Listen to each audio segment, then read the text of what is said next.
August 13 current affairs தான் பார்க்க போகிறோம். ஸோ ஃபஸ்ட்டு பார்த்தீங்க அப்படின்னா 4 புதிய மாநகராட்சிகள் உருவாக்கம், அதோட 3 நகராட்சிகளும். ஸோ இது ஆல்ரெடி அனௌன்ஸ் பண்ணியிருப்பாங்க, இப்போ வந்து அதை இம்ப்ளிமெண்ட் பண்ணிட்டாங்க. அப்போ 4 புதிய மாநகராட்சிகள் எப்போ உருவாக்கப்பட்டுச்சு அப்படின்னா ஆகஸ்ட் 14, 2024 தான் அது வந்து புதுசாக உதயமாயிருக்கு. ஓகேவா? ஸோ அது என்னெல்லாம் மாநகராட்சிகள் அப்படின்னு எடுத்துட்டோன்னா திருவண்ணாமலை, நாமக்கல், புதுக்கோட்டை, காரைக்குடி. ஸோ இதோட சேர்த்து ஆல்ரெடி வந்து 21 இருந்துச்சு, இப்போ ஒரு 4 இல்லையா? ஸோ டோட்டலாக இப்போ 25 மாநகராட்சிகள் அப்படிங்கிறது நம்ம தமிழ்நாட்டில் இருக்குது. ஸோ 3 நகராட்சிகள், 3 பேரூராட்சிகளாக இருந்ததை இதை வந்து நகராட்சிகளாக தரம் உயர்த்தி இருக்காங்க. அது என்னெல்லாம் அப்படின்னா ஸ்ரீபெரும்புதூர், மாமல்லபுரம், திருவையாறு. ஓகேவா? ஸோ இது ரொம்ப இம்பார்ட்டன்ட், நல்லா பார்த்துக்கோங்க. அடுத்தது மித்ரா சக்தி கூட்டு இராணுவ பயிற்சி. ஸோ மித்ரா சக்தி இது நேற்றே நம்ம பார்த்துருப்போம், இந்தியாவுக்கும் இலங்கைக்கும் இடையில நடக்கக்கூடியதுன்னு. அதே மாதிரி உதாரா சக்தி அப்படிங்கிறது எந்த 2 நாடுகளுக்கு இடையே நடக்கக்கூடியதுன்னு சொல்லி நேற்று கொஸ்டின் கேட்டிருப்பேன். ஸோ இந்தியா மற்றும் மலேசியாவுக்கு இடையில நடக்கக்கூடியதான் உதாரா சக்தி. மித்ரா சக்தினா இந்தியாவும் இலங்கையும். இது வந்து எப்போ ஸ்டார்ட் ஆயிருக்கு அப்படின்னா ஆகஸ்ட் 12 எப்போ வரை நடக்கும் அப்படின்னா ஆகஸ்ட் 25 வரைக்கும் நடக்கும். அடுத்தது ஒரு புத்தகம், கம்பனின் இலக்கிய தாக்கம். கம்பனின் இலக்கிய தாக்கம் அப்படிங்கிற புத்தகம். ஸோ இதோட ஆசிரியர் யாருன்னா மருத்துவர் ரா குலசேகரன் அவர் தான் வந்து கம்பனின் இலக்கிய தாக்கம் அப்படிங்கிற புக்கோட ஆசிரியர். இந்த புத்தகத்தை வெளியிட்டது யாரு அப்படின்னா தமிழ்நாட்டோட ஆளுநரான RN ரவி அவர்கள் தான் இந்த புத்தகத்தை வெளியிட்டிருக்காங்க. அடுத்தது ஒரு தடுப்பூசி, கியூடெங்கா தடுப்பூசி. ஸோ இது ரொம்ப ரொம்ப இம்பார்ட்டன்ட், கண்டிப்பாக இந்த கொஸ்டின் கேட்கலாம். கியூடெங்கா தடுப்பூசி அப்படிங்கிறது எதற்குள்ளது அப்படின்னா பேர்லேயே இருக்குது இல்லையா, டெங்கு. ஸோ டெங்குவை குறைக்கிறதுக்கான ஒரு தடுப்பூசி தான் இந்த கியூடெங்கா அப்படிங்கிறது. இது வந்து ஒரு 50% மேலே நல்லாவே பலன் அளிச்சிருக்கு அப்படின்னு சொல்லியிருக்காங்க. அது மட்டும் இல்லாமல் இந்த தடுப்பூசி போட்டவங்க இதில் வந்து 2 தவணைகள் அப்படிங்கிறது இருக்கும். ஸோ 2 தவணையும் போட்டவங்களுக்கு 90% அளவுக்கு ரொம்பவே எஃபெக்டிவாக இருக்குது அப்படிங்கிறதையும் சொல்லியிருக்காங்க. இதற்கு நம்ம வேர்ல்டு ஹெல்த் ஆர்கனைசேஷன் இருக்கு இல்லையா, WHO வந்து மே மாதமே ஒப்புதல் கொடுத்திருப்பாங்க. ஸோ இந்த கியூடெங்கா அப்படிங்கிற தடுப்பூசிக்கு இன்னொரு நேமாலும் அழைக்கப்படுது, என்ன அப்படின்னா DAK003. ஸோ DAK003 இதை யார் உருவாக்குனாங்கன்னா ஜப்பானில் டகேதா மருத்துவ நிறுவனம் அப்படின்னு சொல்லி ஒரு மெடிக்கல் இன்ஸ்டிடியூட் இருக்குது. அவங்க தான் வந்து இந்த கியூடெங்கா அப்படிங்கிற தடுப்பூசியை கண்டுபிடிச்சது. அடுத்தது சிறந்த கல்வி நிறுவனங்களுக்கான தரவரிசை பட்டியல். இதை வந்து NIRF தரவரிசை அப்படின்னு சொல்லுவாங்க. இது 9வது வருஷமாக இப்போது இதை யார் வெளியிட்டிருக்காங்கன்னா மத்திய கல்வி அமைச்சகம், நம்ம சென்ட்ரல் எஜுகேஷன் மினிஸ்ட்ரி இருக்குல்ல, அவங்க தான் இதை ரிலீஸ் பண்ணியிருக்காங்க. இதில் ஓவராலில் வந்து ஃபஸ்ட்டு பிளேஸில் யார் இருக்காங்கன்னா நம்ம சென்னை IIT தான் இருக்காங்க. இது தொடர்ந்து 6வது வருஷமாக சென்னை IIT ஓவரால் கேட்டகரியில் ஃபஸ்ட் பிளேஸ் வகிக்கிறாங்க. ஸோ செகண்ட் பிளேஸில் யாருன்னா IISc பெங்களூர் இருக்காங்க, 3rd Mumbai IIT, 4th Delhi IIT, 5th வந்து கான்பூர் IIT. நெக்ஸ்ட் பார்த்தீங்க அப்படின்னா இதில் ஓவரால் ரேங்கிங்கில் சென்னையில் இருக்க அண்ணா யூனிவர்சிட்டி வந்து 20வது இடம் வாங்கியிருக்காங்க. இதே அண்ணா யூனிவர்சிட்டி தான் சிறந்த மாநில அரசு பல்கலைக்கழக விருது அப்படிங்கிற ஒரு புது கேட்டகரி அவார்டு வந்து இன்ட்ரடியூஸ் பண்ணியிருக்கிறாங்க கல்வி அமைச்சகம். ஸோ அந்த கேட்டகரியில் சென்னையை சேர்ந்த அண்ணா யூனிவர்சிட்டி தான் ஃபஸ்ட்டு பிளேஸில் இருக்குது. ஓகே, அடுத்தது சிறந்த மருத்துவக் கல்லூரி அப்படின்னு எடுத்துக்கிட்டிங்க அப்படின்னா டெல்லி எய்ம்ஸ் வந்து ஃபஸ்ட் பிளேஸில் இருக்குது. சிறந்த பல்கலைக்கழகம் அப்படிங்கிற லிஸ்ட்டில் வந்து IIC பெங்களூர் வந்து ஃபஸ்ட் பிளேஸ்லையும், சிறந்த மேனேஜ்மெண்ட் காலேஜ் MBA எல்லாம் படிக்கிறாங்க இல்லையா, ஸோ அந்த கேட்டகரியில் IIM அகமதாபாத் வந்து ஃபஸ்ட் பிளேஸ்லையும் இருக்குது. ஸோ ஓவரால் பார்த்தீங்கன்னா சென்னை IIT தான் ஃபஸ்ட்டு பிளேஸ். அடுத்தது ஸ்கைட்ராக்ஸ் வேர்ல்டு ஏர்லைன் அவார்ட்ஸ் 2024. ஸோ ஸ்கைட்ராக்ஸ் அப்படிங்கிற ஒரு நிறுவனம் வந்து உலக இந்த ஏர்லைன் அவார்டு 2024 அப்படிங்கிறத அனௌன்ஸ் பண்ணியிருக்காங்க. இதில் டாப் 10 பெஸ்ட் குளோபல் ஏர்லைன்ஸ் இன் 2024 அப்படிங்கிற ஒரு லிஸ்ட்டை வெளியிட்டிருக்காங்க. இதில் பார்த்தீங்க அப்படின்னா பெஸ்ட் ஏர்லைன் இன் இந்தியா, ஓகேவா, அதே போல் சவுத் ஏஷியாவில் பெஸ்ட் ஏர்லைன் அப்படின்னு சொல்லி 2 சிறப்பை யார் வாங்கியிருக்காங்க அப்படின்னா இந்தியாவில் இருக்க விஸ்தாரா அப்படிங்கிற ஒரு ஏர்லைன்ஸ் தான் வாங்கியிருக்காங்க. யார்? இந்தியாவில் இருக்க விஸ்தாரா. அதே போல் இந்த விஸ்தாரா எடுத்துக்கிட்டிங்க அப்படின்னா இந்த ஏர்லைன் சேவைகள் கொடுக்குறாங்க இல்லையா, அந்த சேவைகள் இதில் வேர்ல்டு லெவலில் 16வது இடமும் ஏஷியா லெவலில் 8வது இடமும் வாங்கியிருக்காங்க.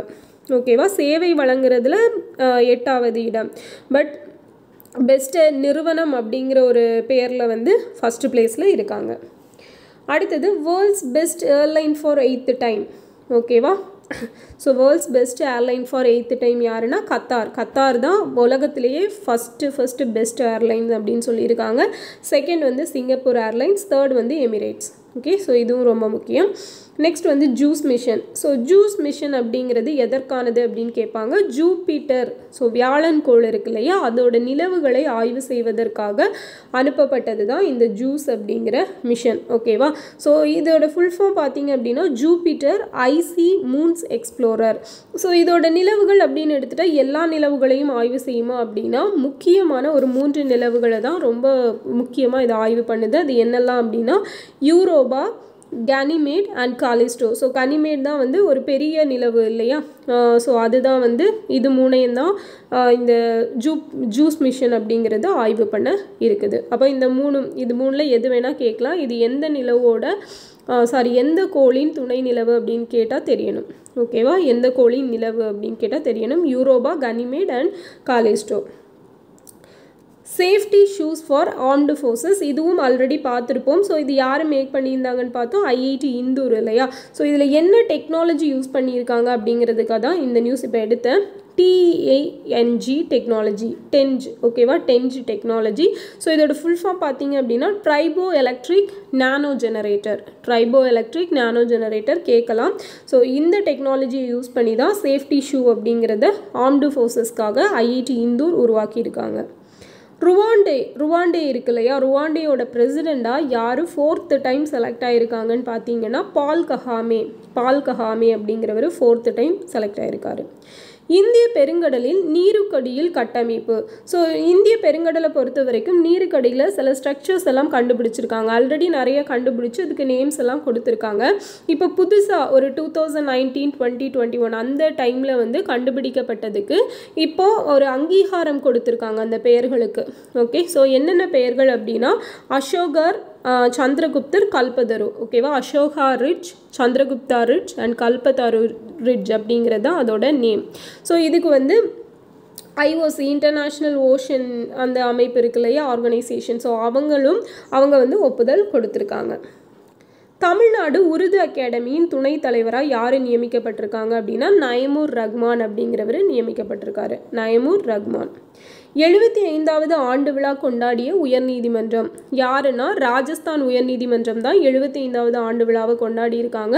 ஸோ இது எப்போ உருவாக்கப்பட்டுச்சுன்னா 1949 உருவாக்கப்பட்டிருக்கும்.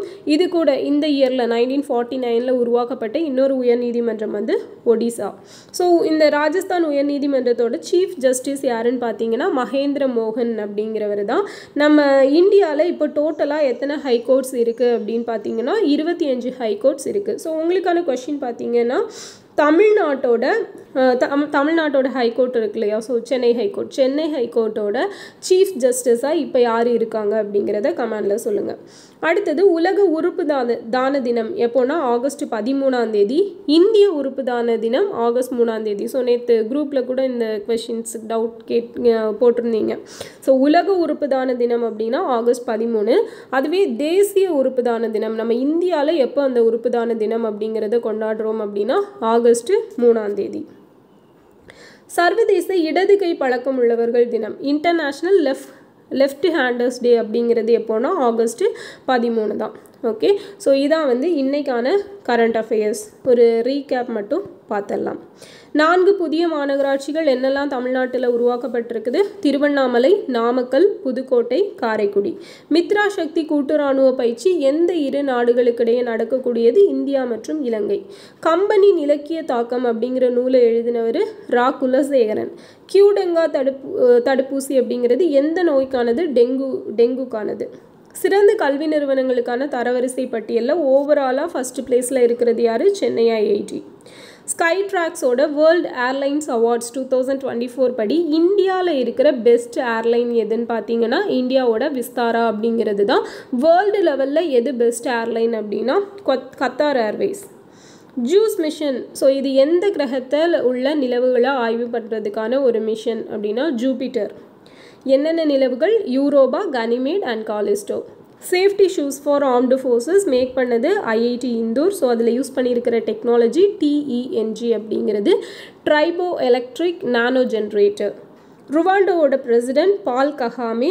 இந்திய பெருங்கடலில் நீருக்கடியில் இருக்கிற ஸ்ட்ரக்சர்ஸுக்கு நேம் அப்படிங்கிறது கொடுத்துருக்காங்க. அதோட நேம்ஸ் என்னெல்லாம் அப்படின்னா சந்திரகுப்தர், அசோகர் அண்ட் கல்பத்தாரு. தமிழ்நாடு உருது அகாடமியோட துணைத் தலைவர் நயமுர் ரஹ்மான்.